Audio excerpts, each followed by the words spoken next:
Lisa, if you're able to hear us, you should be able to go ahead and unmute your microphone now. Let me know if that's working for you. Oh, there you are. Great. Okay, Hello. great. Hello, thank you. Yeah, thank you. Thanks for being here. Well, good morning, everyone. My name is Lisa Vogt. Use she, her, hers pronouns. I'm a white woman with short brown hair, and I'm wearing a black suit with an olive-colored turtleneck and reading glasses.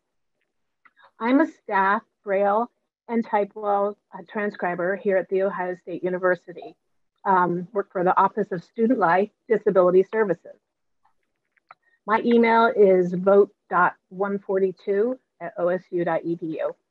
And I am here to tell you about a type of communication access that I've been working on that I call Speech-to-Braille or Typewell-to-Braille.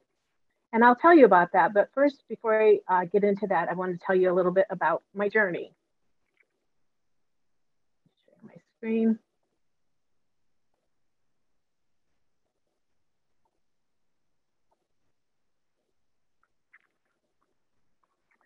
So 5 years ago, I became a qualified Typewell transcriber.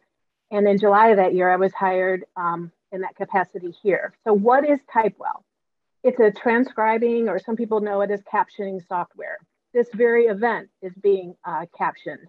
Other names for it are cPrint, CART. They all do the same thing. They allow the user to type fast and keep up with a speaker. I call it keyboarding shorthand, essentially. And we use it here at OSU specifically in the classroom. My office has both interpreters. You're seeing an ASL interpreter, those of you here, and we have transcribers. And we just translate lecture material for deaf and hard of hearing students that are registered with our office. We're what we call in the field most of the time. We're in the classroom, laboratories, student-run clinics, and so on. And we assure that students who request this service can get equal access to lecture material as their classmates do. And I'm telling you, I've transcribed everything from aviation classes to business classes, classes about orangutans to audiology clinic appointments and calculus. In fact, let me show you an example of the type of work that we do. Right now, as I speak, this talk that I'm given is being transcribed by my coworker, Jody Tobin. So just pretend this is an OSU class, and I'm the professor. When the transcribers get set up in the classroom, we just give the student this iPad, or they can use their own device. They type a link in the browser. That's the link that I'm using right now. It says east.typewell.com/FKGLGJFA. And we're hoping to put that in the chat as well. So the student can see discreetly the captions. And one of the benefits of the iPad is that, they can scroll up and down so that they can't remember something from a few minutes ago. So that's one of the key features of Typewell is that they can scroll through the feed. So back to my story, right around the time that I was hired at OSU, I heard about something called Braille transcribing. I knew generally what Braille was, but obviously I couldn't read it or anything like that. What in the world would a Braille transcriber do? So I was really intrigued, and I did some research, and I found I could take a correspondence course in Braille for free. I bought a used Braille machine and began my lessons on the weekends. I managed to finish the course and pass the exam, and in February of 2019, I became a certified Braille transcriber. It was later that year made part of my duties here at OSU. So now I was what they call a dual role transcriber. Well, one day I was getting ready to go into a math classroom and to transcribe for a student, and I saw someone in the hallway. They had a white cane and their hands were flowing across some raised dots on a machine, and I recognized it right away. They were using a Braille display. So I politely struck up a conversation with the person and I asked them what they were doing, and they told me they were reading a book on their Braille note. So I went into the classroom to do my work that day, and I thought about that student reading. I thought about the math class I was transcribing, and I started to think, well, what if you couldn't hear the professor and you also couldn't see the board?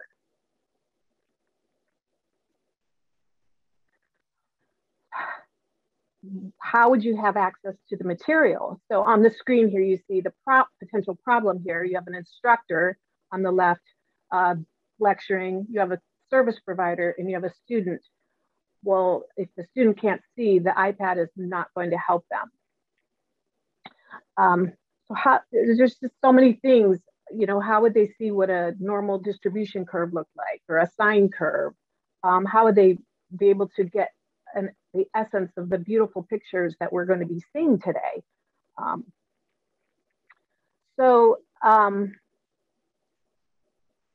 I looked at my laptop and I remembered the student, and I thought, well, what if I just use Typewell and it showed up on the Braille note? Would there be a way to connect my software with the Braille display? So I thought a lot about the technology that was already available. I had captioning technology. I was qualified. I knew how to use it. We had Braille displays in our office. I had never used one, but I knew that we had them. And I figured that a student who could read Braille would probably have either own a Braille note or Braille display, or have access to one that our office could provide. So I would basically be doing my same job. The challenge was, how do I put them together? How do I put my software together with the Braille display? So I needed to figure this out. So what I ended up doing that summer was I talked to manufacturers of Braille displays. I talked to digital accessibility professionals. I talked to business owners. I talked to the director of Typewell. And she told me that someone had tried to do it, but they couldn't get they had trouble with the linking, and they said that the student couldn't scroll. So it was inefficient. So other questions that I had were, would the Braille show up correctly? Could I get it to scroll, and would there be too long of a delay between me typing and the student reading it? I mean, our captions are instantaneous, so it needed to be instantaneous as well. So what I'm doing here on this slide is I'm showing you a sample of how our software works in Typewell. We write in code. Typewell has a theory for their shortcuts or briefs, and it's based on it's based on constants. But I could tell you more, but then, you know, but after we get to a certain point in our training, we're allowed to write our own code, which was where it became more fun for me. So I've written hundreds of codes for my classroom work. It's not rocket science. If you have a teenager and a cell phone, you've probably seen some of my shortcuts, and I have stolen a bunch of those in my work. So on the left, it says JSA TST, and when I hit enter, I type that and hit enter, and it translates to this is a test. And GM is an easy one, you can imagine, translates to good morning. Well, when I worked with a manufacturer, one of the manufacturers of a Braille display, he expressed skepticism. He didn't think the codes would expand. He thought the student would be getting our codes. That was his main concern. So over that summer, I worked with him to configure my laptop to be able to communicate with the Braille display, and we started testing it out. So at one point, we were able to get the what I typed to show up as real words on the Braille display. It was promising. We had sort of liftoff, and the initial testing was very promising. But we still wanted to make sure that the codes expanded a second time into Braille, and then would there be a delay? But there was really only one sure way to try this out. We needed to have a student who would benefit from this type of accommodation, someone who needed to know what was being said and what was on the board. I had the full support of OSU, my director, Cheryl Lyons, and my supervisor, Katie McCandless. And not too long after that, a need did arise. It was that same student that I saw in the hallway at the beginning of my story. It turned out she was hard of hearing as well as blind. She signed up for a math class. She asked for her math book to be translated into Braille, so I would be doing that. But there was a classroom component that needed to be dealt with. So how would the student get access to the material in the moment? Instructors don't narrate everything that they're writing on the board. College classes, you know how they are. They go so fast. We couldn't shout the equations in the student's ear, but this was a prime opportunity to try out Speech-to-Braille. So it was an exciting but a nerve-wracking day when they showed up to the math class and I handed the student not the iPad, but instead I handed her a Braille display. In short, XWKD, it worked. I watched as her hand slided over the dots on the display and she smiled, and I transcribed what the professor said and what she wrote on the board. So we had seamless access. It was working. We did run into some issues that semester. The student, she loved it so much that she started texting back to me from the Braille display, and she typed in Braille and it came back on my typing screen. Like things like, I'm tired, or I don't want to be here, or thanks so much, those types of things. So I found that we were kind of fighting over control of the typing screen. And so I had to have her just text me if she needed, to message me if she needed something explained or repeated or clarified by the instructor. That's what screen reader issues. I fiddled around with different screen readers and ended up using NVDA because it was easier to learn for me to learn as a sighted person, and it took up less space. We also had the social distancing issues. We were doing this in the middle of the pandemic. So I ended up Googling what's the longest USB cord you have out there. And I got a 6-foot USB cord, and we were able to be in compliance. Training, some students would need training on a Braille display. And then lastly, Nemeth code. A lot of you are familiar with Nemeth code, and I did find there were some problems with that. And so Typewell to Nemeth code at this point is still not translating. It's still translating into literary Braille, but I did find an equation, a beta equation editor by Pearson, Pearson, that does work. And so I was able to do that. But in conclusion, it worked. And so we found that Speech-to-Braille can be used in the classroom to provide equal access.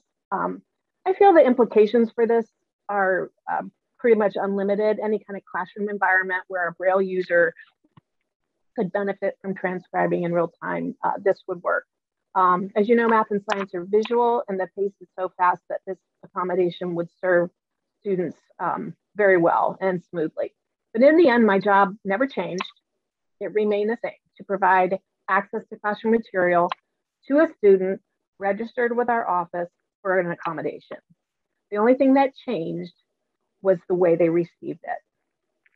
And I'm grateful to SLDS and my director and supervisor for allowing me the opportunity to launch this project and go with it. So thank you very much for your time. Thank you so much, Lisa. Thank you very much. We do have a couple questions for you here in the chat. First up, Rachel asks, are Braille transcripts available to students in other classes or only to students who are in this class? How does copyright work for the Braille transcripts? Oh, those are good questions. Yeah, the transcript is available to the student afterwards. And so that is an extra step that I did provide. Not all students want a transcript, and in whatever form, but they are allowed to have that. As far as copyright, it's technically the transcript is becomes the property of the student, and that's not to be photocopied or spread to anyone else because it was provided specifically for that situation. Great, thank you. Next up, Adrian asks, is this like stenography? What do court reporters do? Well, it is like stenography. Court reporters use a different type of machine, and they have extra software and they do a couple of translations too before it gets to the user. But essentially, if you want to boil it down, it's all this. It's and they're obviously in courtrooms quite a bit of the time. So there's different issues, but it's basically the same thing. It's shorthand. Great. And next up, Lisa asks, I have experienced a calculus course in college where the professor used the chalkboard and we had 2 ASL interpreters for translation. Would this be accommodating for Android pads for cost efficiency? I'm not sure. The only thing we tried it on a Q-Braille, just Braille display by HIMS, HIMS. And, the future is basically, unlimited as time allows. They allow me to test it on different types of displays and devices. So that's actually a really great idea. Great, thank you. And with that, we are going to conclude here and go into our break. So thank you so much, Lisa, for joining us today. We really appreciate it.